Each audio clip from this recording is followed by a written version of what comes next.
படித்த இளைஞர்களுக்கு ஒன்றே ஒன்று சொல்லி நான் நிறைவு செய்வேன்.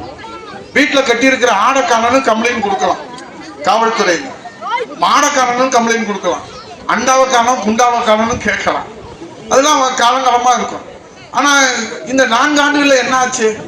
இப்ப நான் வரும்போது ராமசாமி என்கிட்ட கேட்கிறேன், தம்பி வழக்கறிஞர் பாஸ்கர்கிட்ட கேட்கிறேன், என்ன பாஸ்கர் இங்க இருந்து மலை எங்கடா காணும்? ஏன்னா மலையை தூக்கிட்டு போயிட்டாங்க, ஆஞ்சநேயரா தூக்கிட்டு போறதுக்கு மலையவே காணோம், கம்மாய காணோம்.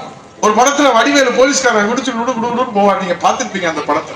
டேய் எங்கடா கூட்டிட்டு போறேன்? ஐயா நான் வெட்டின கிணத்த காணோம் அப்படின்னு. அவன் சொல்லுவான், இது மாதிரி ஒரு கம்ப்ளைண்ட் நான் பார்த்ததே இல்லை. சரி கிணறு எங்கடா இருந்துச்சு? இங்கதாங்க கிணறு இருந்துச்சுன்னு. அது மாதிரி நாங்க வர்ற வழியில எங்கடா மலையை காணோம்? மணல் கொள்ளை, இன்றைக்கு கனிம வள கொள்ளை அத்துமீறி போய்விட்டார். இன்றைக்கு அண்டை மாநிலங்கள் எல்லாம் எப்படி இல்லை. சிவகங்கையில உங்களுக்கு தெரியும் எத்தனை பேர் செத்தார்கள் என்று இதுவரை விவரம் இல்லை. 36 பேருக்கு மேலே அந்த கனிம வள கொள்ளையிலே அவர்கள் சட்டத்திற்கு புறம்பாக விதிகளை மீறி அனுமதிக்கப்பட்ட அளவை விட அவர்கள் சுரண்டிய காரணத்தினாலே 36 பேர் மேலே இன்னும் அதனை முழு விவரம் நமக்கு தெரியும். அது போன்ற ஒரு நிலை மதுரை மாவட்டத்தில் ஏற்பட்டு விடக் கூடாது என்று மக்கள் மீது அக்கறை நிற்கிற காரணத்தினாலே புரட்சி தலைவர் ஐயா எடப்பாடி அவருடைய வழிகாட்டுதலோடு மாவட்ட ஆட்சித்தலைவரிடத்திலே சொல்லியிருக்கிறோம். சட்டமன்றத்திலே மானிய கோரிக்கையில அன்றைக்கு மாண்புமிகு அண்ணன் துரைமுருகன் அவர்கள் இந்த மைன்ஸினுடைய அந்த கனிம வளத்தினுடைய அமைச்சராக இருக்கிற போது அவரிடத்திலே சொன்னேன், கன்னியாகுமரியில் ஆரம்பித்து அங்கே ஓசூர் வரை, அங்கே பெங்களூர் மாடல் ஓசூரில் இருந்து இங்கே கன்னியாகுமரி வரை அண்டை மாநிலங்களுக்கு நம்முடைய கனிம வளம் போகிறது. இனி வருகிற தலைமுறைக்கு இதுதான் மலை என்று நாம் நேரிலே காட்ட முடியாது, வரைபடத்திலே தான் காட்ட முடியும். இதுதான் கண்மாய் என்று காட்ட முடியாது, இதுதான் மண் என்று காட்ட முடியாது. போலி பெருமிட்டுகள், போலி ரசீதுகள் விதிகளை மீறி அள்ளுகிறார்கள். இதை நான் சவால் விட்டு சொல்கிறேன். நான் அமைச்சராக இருக்கிற போது இந்த திருமங்கலம் தொகுதியிலே சட்டத்துக்கு விரோதமாக ஒரு லோடு மண்ணை யாராவது எடுத்திருந்தால் இந்த உதயகுமார் அதற்கு இப்போதும் நான் பொறுப்பேற்றுக் கொள்கிறேன். எங்கள் மீது அப்பழுக்கற்று இல்லாது நாங்கள் நடந்துவோம். அதனால்தான் மக்கள் எங்களை 2வது முறையாக தேர்ந்தெடுத்தாங்க. உடனடியாக என்னுடைய கவனத்துக்கு வந்தவுடன் மாவட்ட ஆட்சித்தலைவரை, எஸ்பி எல்லோரையும் வரவழைத்தேன். இங்கே மணல் கொள்ளை போவதாக தகவல்கள் வருகிறது.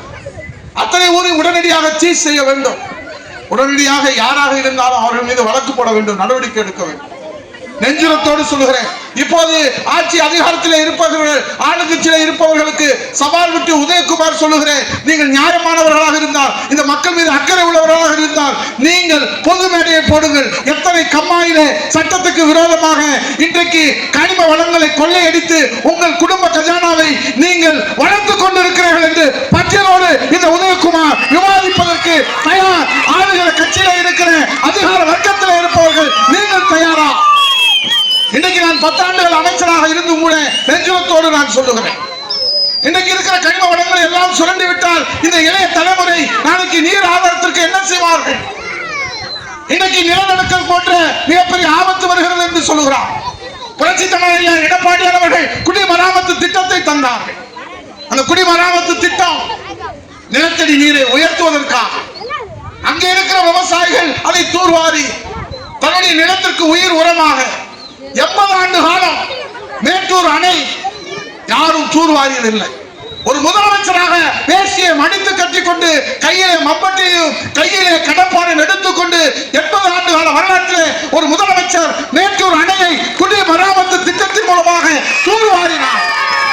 நதிநீர் இணைப்பு திட்டம் 50 ஆண்டு கால காவிரிக்கு அந்த பிரச்சனைக்கு புரட்சி தலைவர் அம்மா அவர்கள் தீர்வு கண்டார். இப்ப என்னடா அரசு கஜானாவை தூர்வாருவாங்க, கம்மாயை தூர்வாருங்கிறாரா? கஜானாவை தூர் வாங்கி 73 ஆண்டுகள்ல நம்ம வாங்கிய கடன் 5 லட்சம் கோடி. இந்த 4.5 ஆண்டுகள்ல வாங்கிய கடன் 4 லட்சம் கோடி. இந்த 4 லட்சம் கோடிக்கு என்னடா தம்பி செஞ்சீங்க? வெள்ளை அறிக்கை கொடுங்கடா, இந்த மக்களுக்கு சொல்லணும் அப்படின்னு கேட்டா அதெல்லாம் சொல்ல முடியாது.